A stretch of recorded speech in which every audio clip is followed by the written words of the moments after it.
Hi, I'm Tiffany. And I'm Rihanna, and welcome back to Fresh Off the Broke.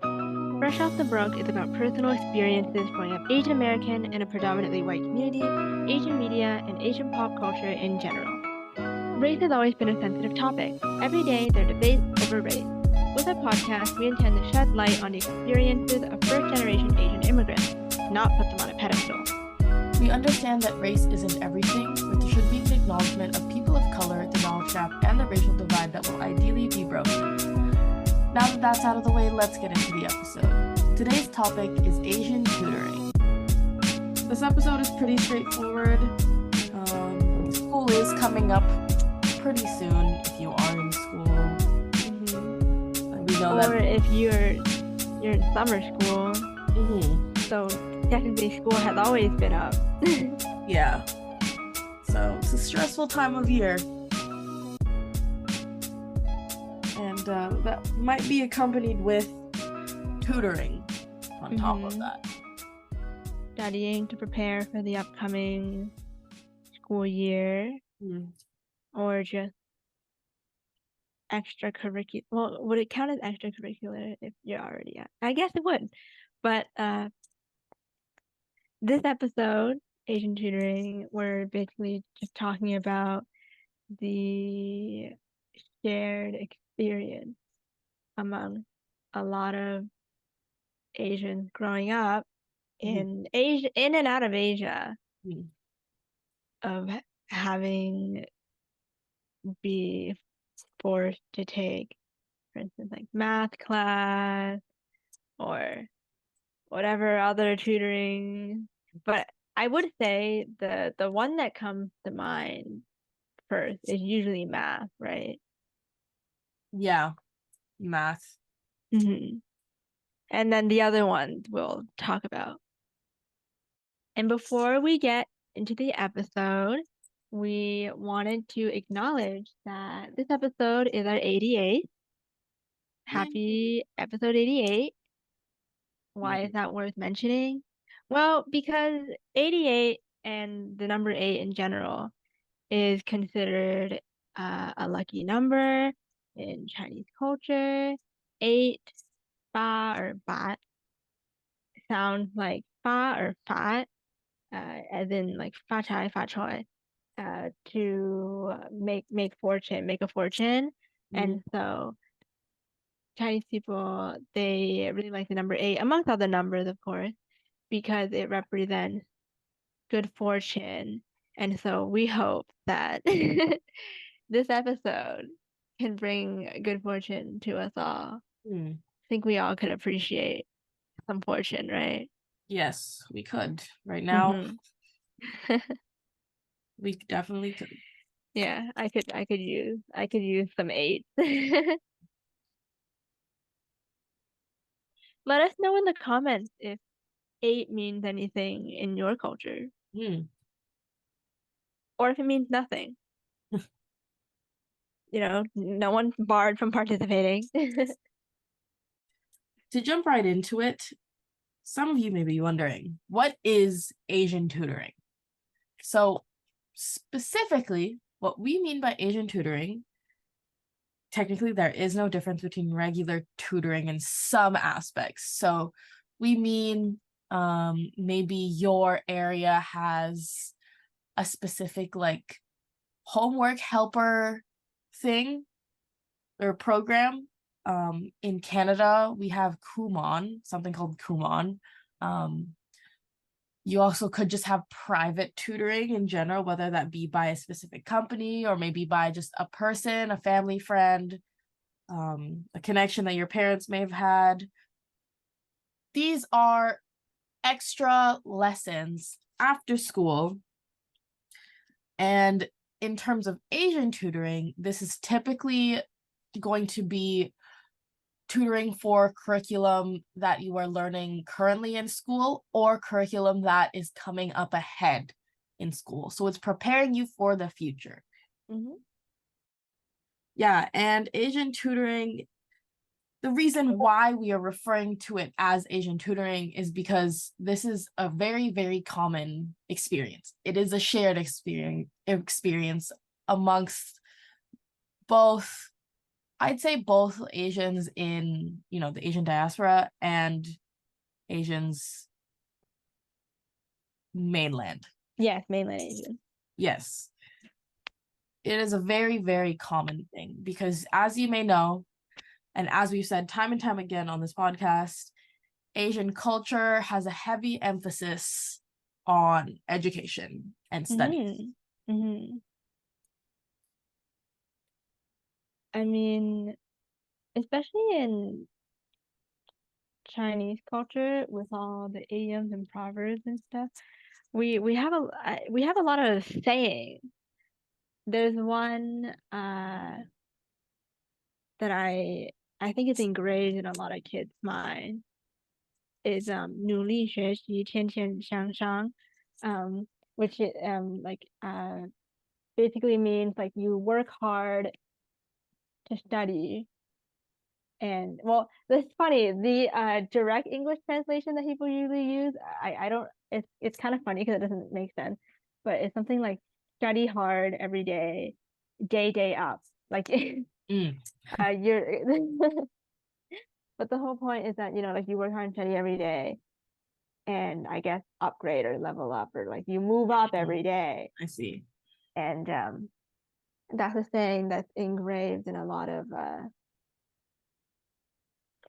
Chinese kids' mind. And I think there's more too, but that's the only one that comes to mind right now. Mm, And I mean, even when it comes to Chinese New Year, or I mean Lunar New Year, Chinese people when they give the red pockets and they have all the things they say like, oh, I wish you good fortune, good health, blah blah. There's always something about your education improving or your mm, grades or something like that. mm, And so it's something that's always thought about. mm.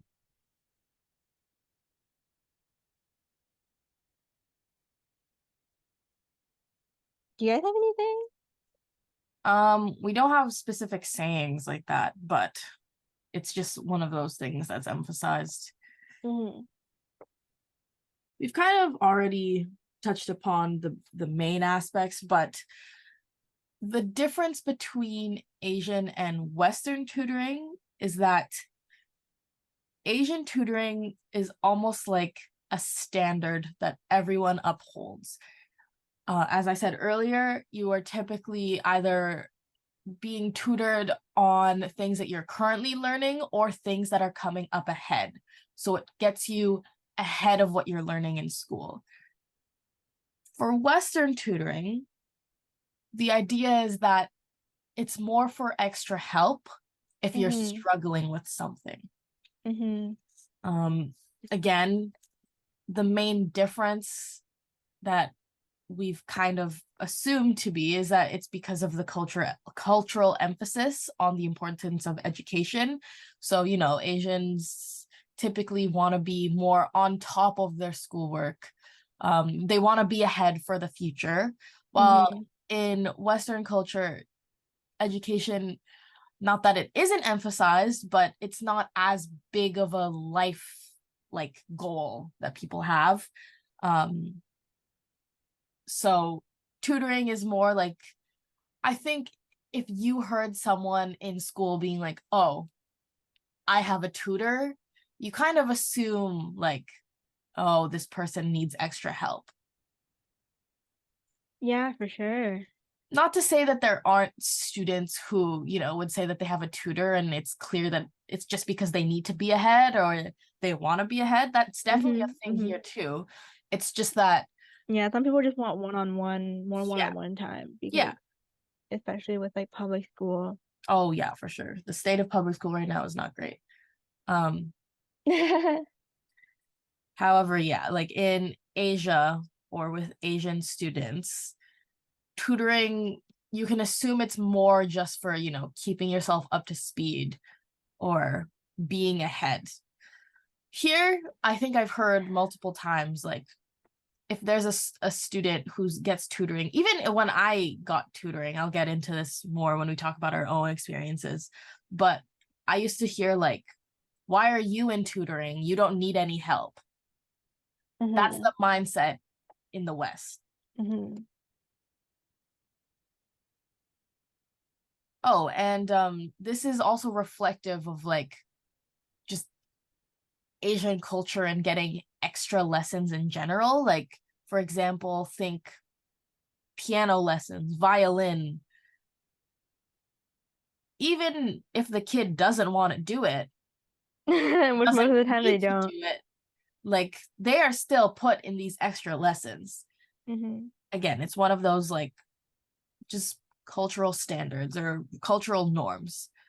Here, I think it's easier to see kids in extra lessons that are like piano or violin or maybe art lessons or something because that's more of like a personal interest. So there's more of that emphasis on like The individual. yeah, individualist aspects of culture. However, not as much for education Hmm. in the West. And I mean, with Asian tutoring and after school classes, especially, excuse me, in in mainland Asia, from what I know through friends or from relatives, sometimes it's not even seen as getting ahead. It's just What you need to be. it's almost seen as just another class or just another. Mm-hmm. It's sometimes not being ahead of the game, but just following the game. Mm-hmm. Because since everyone's doing it, you're not getting ahead, you're just following. Yeah, you're just staying up to standard. Hmm. And a lot of hours go into it. I mean, people, I mean, kids, like kids, not kids like, oh, 15, but I mean like kids, they'll be getting off school at like 5 or later because you have school, and then you have your after school classes, Mm-hmm. and then there's like what, study hall where you're just at school studying, things like that. And it's a huge part of life. And then going on to what you were saying about piano and things like that, it also seems like there's a big deal out of being a well-rounded person. And I Yeah, mean, of course, everyone would like to, well, I'm not going to generalize, but you know, it would be nice to be a well-rounded person, to be good at different things. No one necessarily would want to be bad at everything, right? yeah, yeah. But it's a big deal to be doing well in school, know how to play a musical instrument for some reason, Mm-hmm. be maybe even mildly athletic, like play some sport, Mm-hmm. be, I'm trying to think. Oh, and then clubs and things like that. Mm-hmm.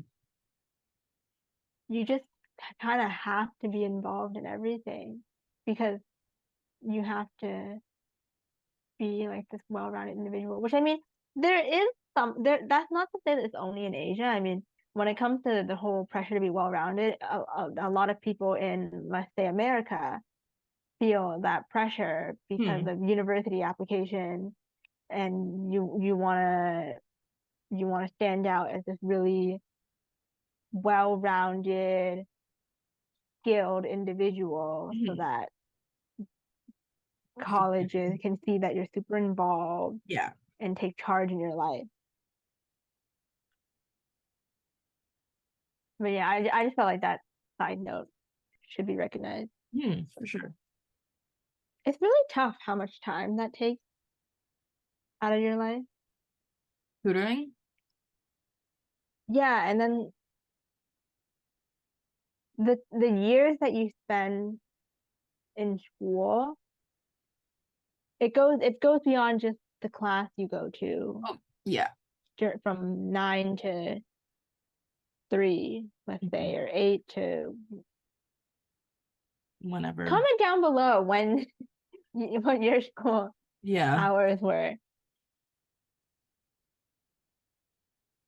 I think the earliest I ever had school was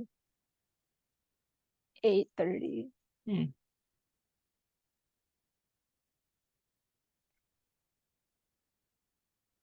Oh, one other thing when we were talking about the difference between how Westerners versus Asian view education. I mean, it's much more common in comparison to Asian families, especially in the diaspora, to maybe not pursue post-secondary. Mm. So if you out of high school you want to start working, that is more welcome here in the West Uh-huh. by Westerners and by Asians. Or even if you just want to take like a break. Oh yeah, like a gap year or something. Or Yeah. if you want to extend the time you're studying, oh my goodness. I don't think people let us know if you've experienced this or you've heard this as well. But I don't think they understand that concept because Yeah. when my and here's the thing, maybe he couldn't graduate and that was why he took a fifth year. Mhm. But when my neighbor's son, their family's Chinese, was going to take a fifth year in high school, everyone immediate reaction was, oh, he can't graduate. Mhm. And that's the same thing for when they're doing post-secondary or university. And, and they'll think, oh, why are you taking next? Oh, you're taking an extra year because you can't graduate, or you can't. Did you fail? Did you? Yeah. Why are you? There's an automatic assumption of like, oh, they just couldn't graduate and that's why. Not Yeah, why? the Yeah, idea that they made the conscious choice to stay.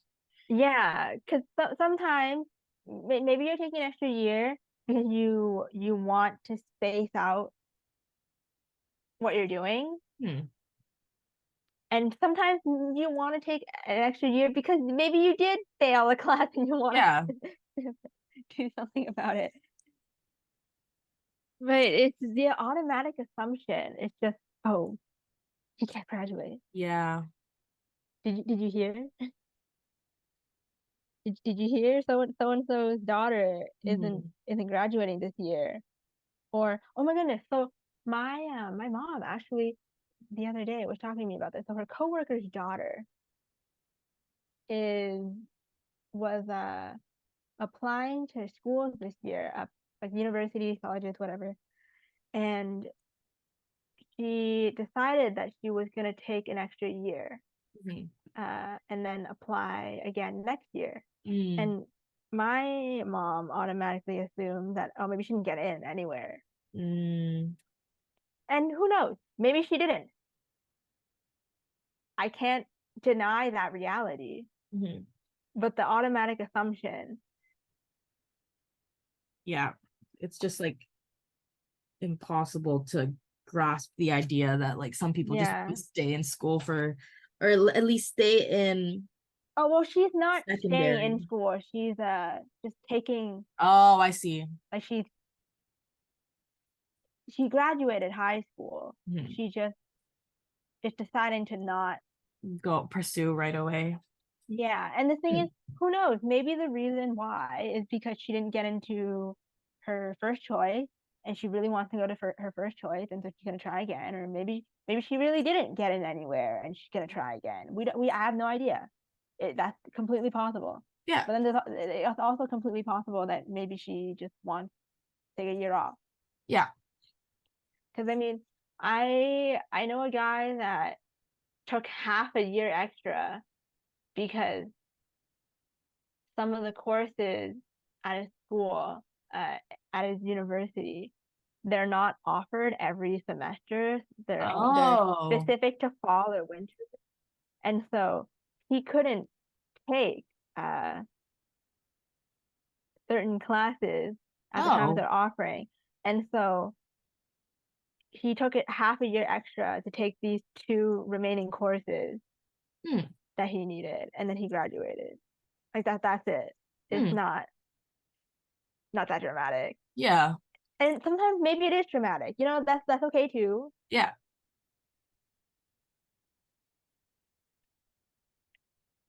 I I do kind of I do wonder what what the reaction from friends and family were when he said that he was gonna take half a year off. Hmm. He has a good alibi for that though. Yeah, but I don't think they believe you when you say things like that. Oh yeah, for sure. But like, it is the truth. Mm-hmm. Because Regardless, it does not I didn't, matter what yeah, the yeah, truth yeah, is. However, like, you know. yeah. I didn't ask at the time, but in my head, I was thinking about how that could have been perceived. Mhm. Would have been funny. I mean, it's not funny at all, actually. No. Very frustrating. Again, It's especially if he's telling the truth. funny and you laugh at your own pain kind of way. Yeah, yeah, yeah.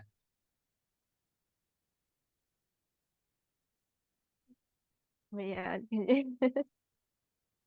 I think I personally would hate having to tell my parents that For sure. for whatever reason For I'm sure. taking extra time to do anything.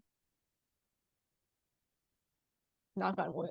Mhm. Can you hear that, guys?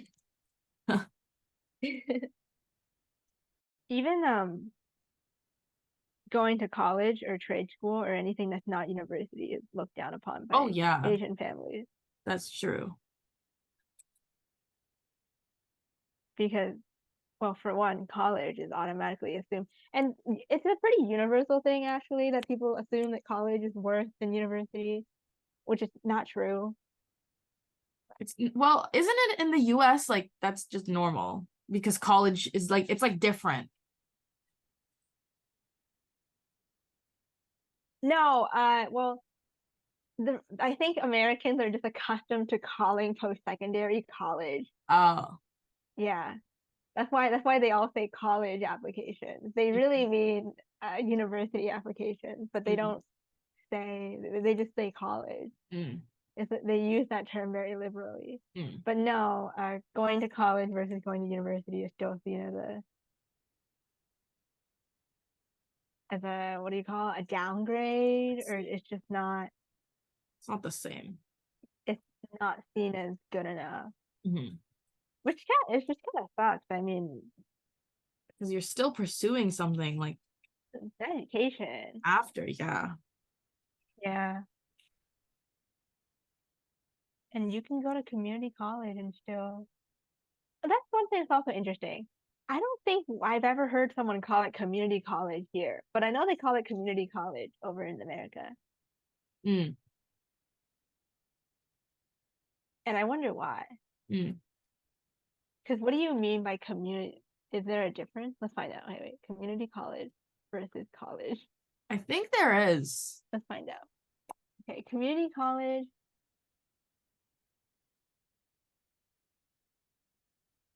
There doesn't seem to be a difference popping up at the moment. From my understanding, people here, because I've heard people say community college here, but from my understanding with that, it just means that like they went to the college that's closest to them Hmm. versus like, because there are colleges here that, um, Oh, I see. Okay. So community college, you get an associate's degree, mhm, and then colleges, you could get a 4 year like bachelor's degree. mm, Oh, and then there's also diplomas. Like, cause I have a friend that went to college, and she told me that she was given a diploma, not a degree, mm. like a college diploma. I see, I I see. still don't really know what all that means. I don't really know what a diploma is. Let's find out too. Diploma Okay. versus degree. What is the Okay. difference? A degree. Okay, this is according to Indeed. Oh Lord. A degree communicates your reaction. Not indeed. Should I look somewhere else? No, no. For anyone who doesn't know what Indeed is, it's a job hunting site. Hmm. I've been on it many a time in my past. Yes. One of the differences is length and time. Okay, fair. Degrees last between 1 to 4 years. Diploma certificates can take a lot shorter. Okay, yeah. Where's the part where you tell me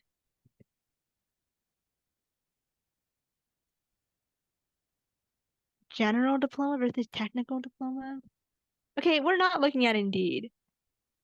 This is not telling me anything.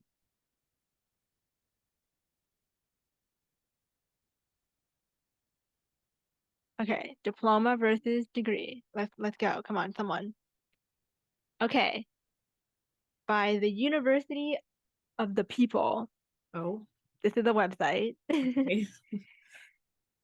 A degree is granted by colleges and universities to students who complete higher learning. Can be either graduate degrees, postgraduate degrees. Those 1 to 4 years. Okay, a diploma is granted for completion of high school. There are also postgraduate diplomas from universities and colleges. These are awarded for in-depth and specific coursework that is more specialized than a certification. Mm. So diploma can be 1 to 2 years. Degree can be 1 to 4+ years. Minimum qualification for diploma, high school, okay, makes sense. For a degree, high school or undergrad degree, yeah. I guess that's kind of it. No, there's nothing really. Nice. I feel like I didn't learn anything.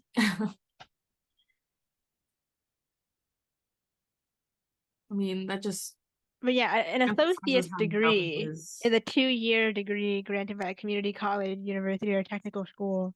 Mhm. That is confirmed now. Cool.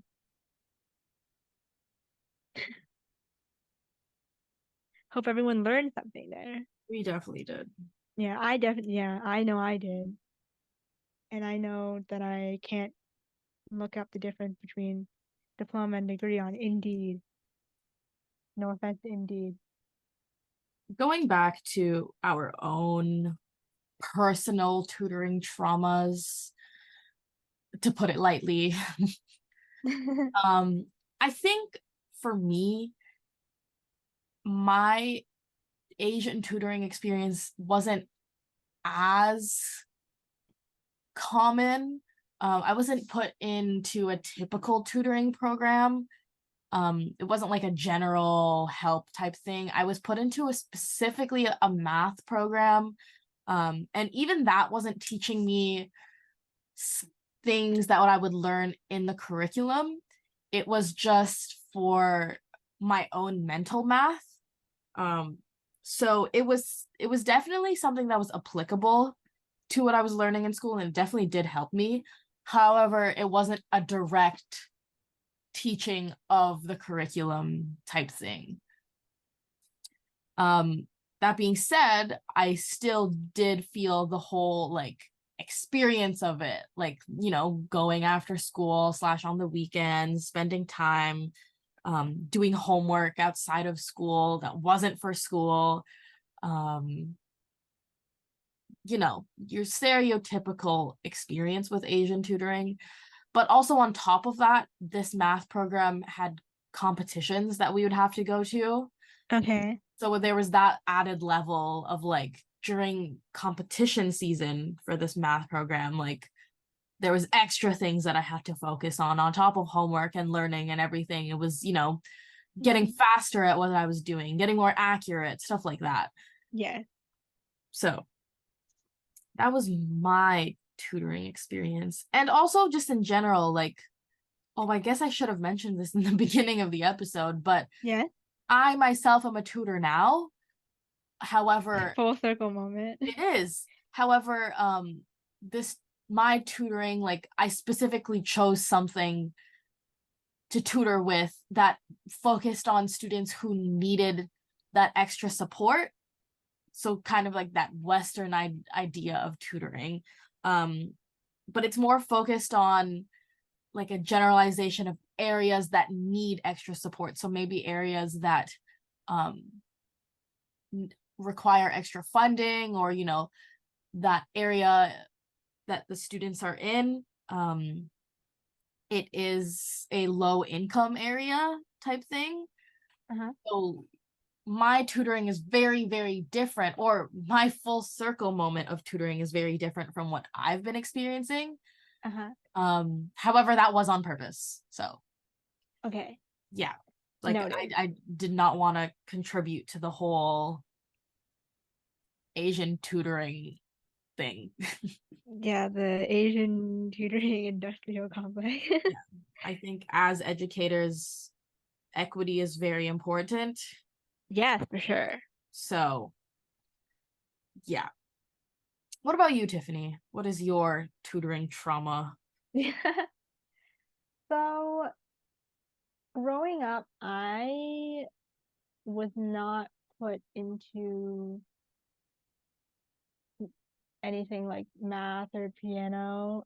Mhm. Uh, I want to say partially due to the fact that it wasn't a very like viable option, like can't finance it, and Mhm. then because my parents, I think I mentioned this in other episodes before, but I think my parents were a little above the idea of tutoring. Mm. They have a very interesting mindset about tutoring, and it's a little strange, to say the least. But I mean, hey, I didn't have to go to math, so I guess I'll take it. Mhm. But so like I have said in the past, my family, well, not we, I can speak English. We can't speak English. Uh, my parents can't speak English, and so growing up, I spoke Cantonese at home, and then I started learning English when I started school. And at the same time I started school, aka kindergarten, they put me in Chinese school to learn Mandarin and then also be literate in Chinese, such as reading, writing, and whatnot. Mhm. And so that was basically my extra class tutoring experience. Mm. And I will preface that, so the place that I went to was a, well, like I guess you could describe it as like a cheaper, lower quality version of what uh other people would have went to, because there were Chinese schools in, for instance, Chinatown or whatever, Mhm. that everyone was going to. Like a lot of people I knew went to that specific place, or Mhm. just went in Chinatown, but we went somewhere else that was cheaper. And so just to preface that. Mhm. And so I just remember every Saturday going to Chinese school. And then, oh my goodness, I remember when I was little, I used to cry sometimes because so Chinese writing system, there are two. There's traditional and then simplified. So traditional is traditional and it has a lot more brushstrokes because it follows the traditional, original uh, way of writing characters. And then simplified is the modern version. And I guess they call it simplified because it's just a lot more straightforward to call Mhm. it that. But yeah, it's just modernized, has fewer brushstrokes, still the same characters, although sometimes they look quite different from each other. Mhm. But I digress. And so my Chinese school used to offer traditional, only traditional at the time. And so when I was little, like as a kid, you're just like filling out those sheets where you have to write the same word over and over and over again Mhm. in these gridded worksheets, on these gridded worksheets. And I would cry sometimes when I was little because it was hard. I Mhm. mean, I don't know how else to put it. In kid speak, it was just hard. Yeah. And so sometimes I would cry because you're sitting there and you can't even figure out how to write it the first time, but you have to write it 20 more times. And then Mm. after you do that, you go to the next thing, and then the next thing, and then the next thing. And you're just like, I'm 6 years old. Yeah. And I mean, I think crying is a shared experience as well Oh yeah, for sure. for math or for this and that. And so that was one thing. And then we also had competitions. There were Mm. writing competitions, not free writing, more like handwriting Uh-huh. competitions where you were given I guess a poem or something, and then you would have to write it out again. Like Mm. you basically just copy what is written, but you write it yourself. Hmm. And then we also had speech competitions, which were also not free speech. That sounds kind of funny. Yikes. Let me rephrase that. So we had the speech competitions where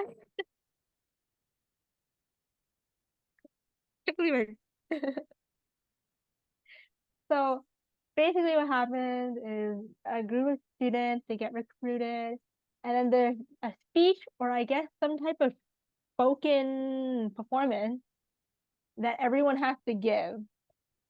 It's like a group speech thing. Hmm. And so you're basically repeating it, right? It's in the Hmm. same way that you repeat the handwriting thing, and you say it, you perform it, and then sometimes I don't know if I would equate it to spoken word, but there was some level of choreography, not like dance at all, but Mm. you would say things and maybe sometimes you would like perform an action. Mm.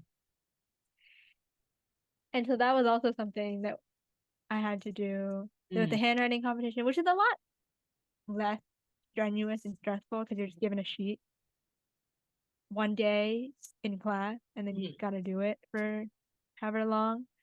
But the speech one, you would have to go and spend extra time, and then you would have to travel to some school, and then you would have to like dress up, not dress up in like a costume way, but you gotta wear all black, blah blah blah.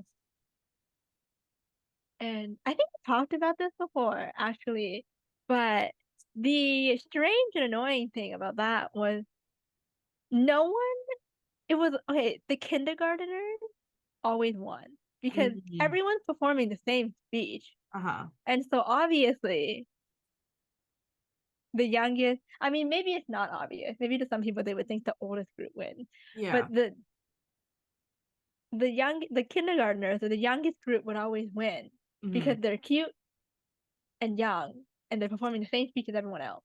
Hmm. And so in some way that's more impressive, right?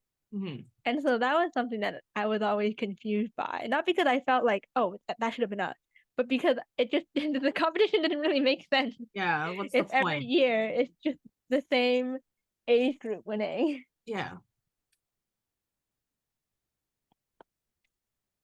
But yeah, I went through how many years of that? Let me count. Kindergarten, 2 years, one, two. I did 10 years of Chinese school. Mm. I did it from kindergarten to end of middle school because that was how long the program at that school ran. I Mm. could have done it in high school too, but I felt like I didn't need to. Mm. And then, high school is so busy. Yeah. And so I just ended it in middle school. And I Mm. went back actually to volunteer, not as a tutor, but to volunteer, I guess, in their office. Mm. And so that was a little bit of a full circle moment. Mm. I remember. Funny thing is, in my last year of Chinese school, and then when I was doing volunteering, we had to help with performances. And Mm. so they made us like perform or like dance, not dance in a professional way, but we had to perform with these kids, and it was kind of silly, but it was also kind of fun and funny. That's cute. I No one is seeing that video. But yeah, In some ways, my Asian tutoring trauma is lighter just because I went to a pretty so for the majority of my time at that Chinese school, because it was like a cheaper or like lower quality place, Mm-hmm. it reflected it also reflected in the quality of the education. I think some of the teachers didn't really try to teach us, Mm-hmm. and they would just kind of give you the answer for the textbook the Mm. week after. But I did have some teachers that were really strict. I remember in like the third grade, and then like just like some specific grade, we had really hardcore Mm. teachers. There was one. She wasn't even a full-time teacher. I think she was a supply teacher. Mm. Everyone remembered her so vividly. And people called her, I think, like the pink lady because she wore a lot of pink. Mm. And she would, if you've seen Harry Potter, oh my God, my voice. Excuse me, let me just take a sip of water. If you've seen or read Harry Potter, that lady was basically the equivalent of Umbridge. Ah, yikes. She was horrifying. And she would yell at the whole class all the time, calling us ungrateful or things very, very Umbridge like, you know. Mm-hmm. And she was Sounds also like it. wearing a lot of pink or all pink. Jeez. That was definitely a trauma. She was pretty scary Sounds in like a unhinged. I haven't thought about her in a really long time. I just remembered her now. bringing up past trauma on podcast. No, genuinely, she The safe space. she was horrifying. I've never really I've never really been someone to be afraid of people per se. Mm-hmm. I've always so my thing, this is I guess getting a little off track, but for me personally, I'm not really scared of a person, but Mm-hmm. maybe I'm scared of what they might if I'm scared of someone, it's more that maybe I'm scared of what they're capable of doing or like the amount of power. So for Mm-hmm. instance, if I was scared of that teacher, it wasn't because I was scared of her, it was because I was scared of what she might do. Mm-hmm. And so I generally don't fear many people, but she was one of them. I had no idea what her next move was. That sounds terrifying. What if she threw? What if she threw a pencil at you? You know? Mm. I almost want to say she probably threw something once. I almost want to say that. I don't remember. Maybe I'm just that's a false memory. But I want to say that could have happened. Mm. Sounds about right. So that's my Asian tutoring trauma. Mm-hmm. Does Chinese school count as tutoring? It's an extra. Definitely does. Okay.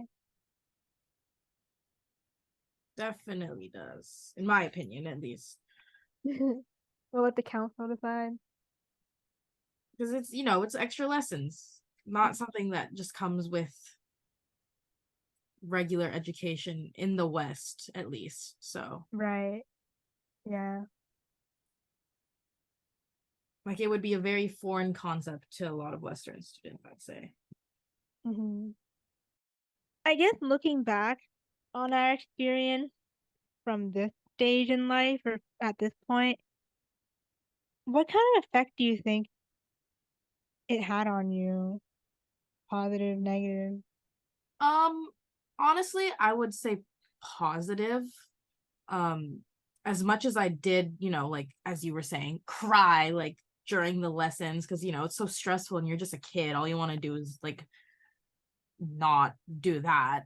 Um, sucks because you're just doing school when you're not in school, pretty much. But like it did teach me a level of discipline and how to manage my time. Mm-hmm. And obviously it did help me with math, the main goal of the program that I was doing. Mm-hmm. Um, so yeah, like I think overall I appreciate it. I understand why my parents did that to me. Um, I think, Sounds like we're in therapy. yeah, it does. Personally, like if I had kids, I would definitely put them in tutoring. Like I definitely see a benefit. Um, Hmm. again, having been both a child in tutoring and looking back on it, plus being, even though a different type of tutor, a tutor altogether, I do believe in like the benefits that it has. Hmm. What about you? I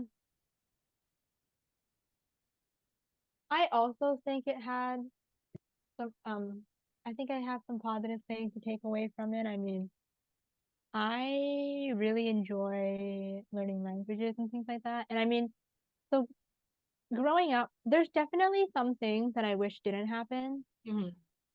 In my experience of Chinese school, generally I will say that I am grateful for the opportunity to learn Mandarin Mm-hmm. because it's a useful skill, which is why they put me in it. Mm-hmm.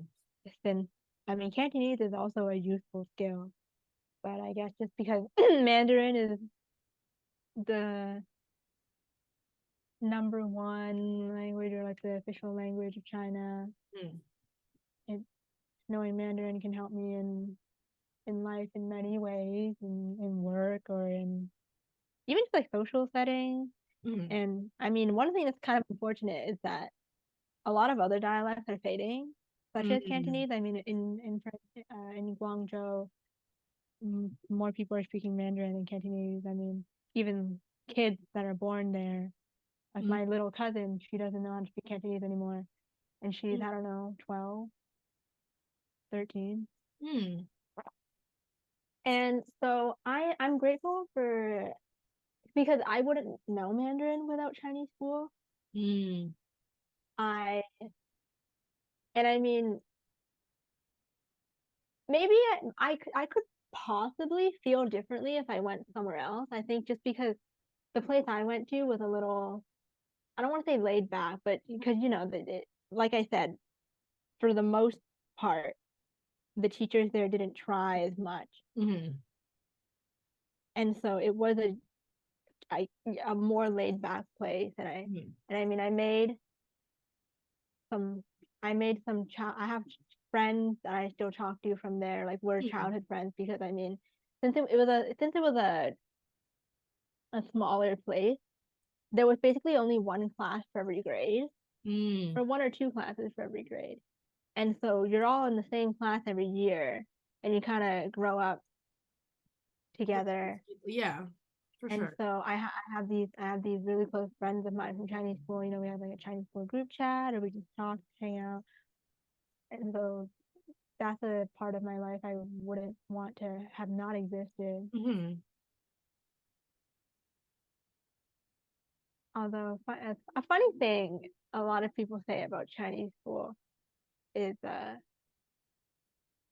most people that go to Chinese school don't come out of it knowing Chinese. Oh, Just nice.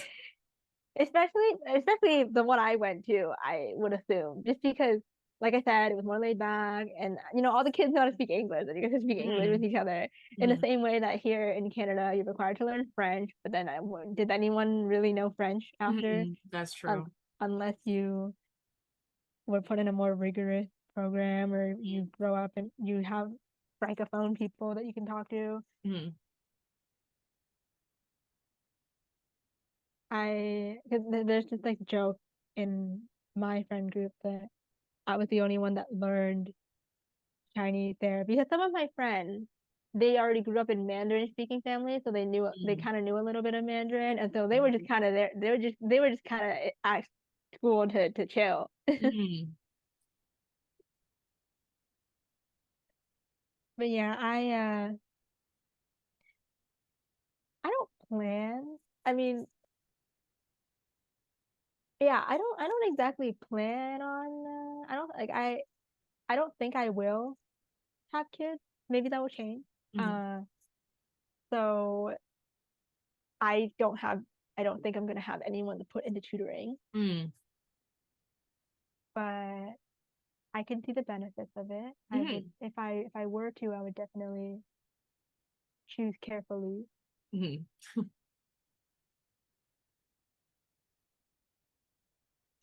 And I would say that wraps up my response. Well, for those of you listening, let us know how you feel about Asian tutoring. I Like, think we also so I think I guess everyone or a lot of people that have gone through Asian tutoring, regardless of the amount of trauma, they do recognize that in a way it benefits them because you learn a yeah. skill. But I do think something needs to be changed about the culture Oh, yeah. of Asian tutoring. Because I mean, yes, you and I both say that like, oh, we learned something, positive looking back, but there definitely does need to be a change. Hmm. Because you don't have to force. I think the forcing part can be really rough. Yeah, that's for sure. Yeah, I this is think something I just wanted to bring that up. that's also some that's it's good that you bring that up because again, as a tutor now, that is something that the place that I work for, that's our main thing is that we're looking for students who want to get better on their own. Mm-hmm. And having taught or tutored with this company or this organization, I should say, you really can tell the difference when you teach kids who want to learn versus kids who don't. Mm-hmm. And the kids that made the most gains, the kids who learned the most, who had the most progress, were the kids who were there because they wanted to be there. Right. So, as much as Asian style tutoring was beneficial, if you aren't feeling motivated and you don't have that internal drive, you can only go so far. Mm-hmm. And then in Asia, I think there definitely needs to be a change. I don't think kids should be spending so many hours. Oh, for sure. They're just burning out Mm-hmm. like so soon. But again, that is like a whole cultural aspect that Mm-hmm. I don't know how we change that. I don't know. you can't. It has to be a gradual over time, Yeah. which Maybe sucks. one day. Mm-hmm. Maybe never. I don't know. Not to sound negative, but You know, it is what it is right now. hmm Yeah, let us know how you guys feel, what your experiences were. I guess that brings us to the end of the episode. Mm-hmm. As always, thank you for tuning in. And we have sprinkled this across the episode, but let us know your experience Asian tutoring, Mm-hmm. how you look back on it. Do you look back on it fondly at all? I mean, tell us any wild stories. Did you have an umbrage? Mm-hmm. I think I'm going to be thinking about that You brought up your own today. trauma. Yeah, I'm going to be thinking about that Mm-hmm. today now. I completely forgot about her. A repressed memory. And oh, let us know what you did. I mean, what kind of classes were you put into? Mm. What did you learn? Did you only go to one? Were you put in many? Were you because I know some people that went to for instance they went to Japanese school, but the thing is not only did they learn Japanese, but they were also learning school subjects but in Japanese. Mm. So Gee. science, history, English, Mm-hmm. things like that. So let us know if you did that. Yeah, that's a whole nother What level. was it like? And if you're from mainland Asia, let us know how that's going. Or if you have friends, family growing up in mainland Asia, going through the process of the extra class, because I've had a lot of conversations with people that grew up in like especially China and how their whole school experience was like. And it's pretty traumatic. Yeah. And then, you know, like I said, I have my little cousin and relatives. Do let us know. Maybe if you experience both. Exactly. What if you moved down at some point? Like, what if you immigrated? Let us know the culture shock.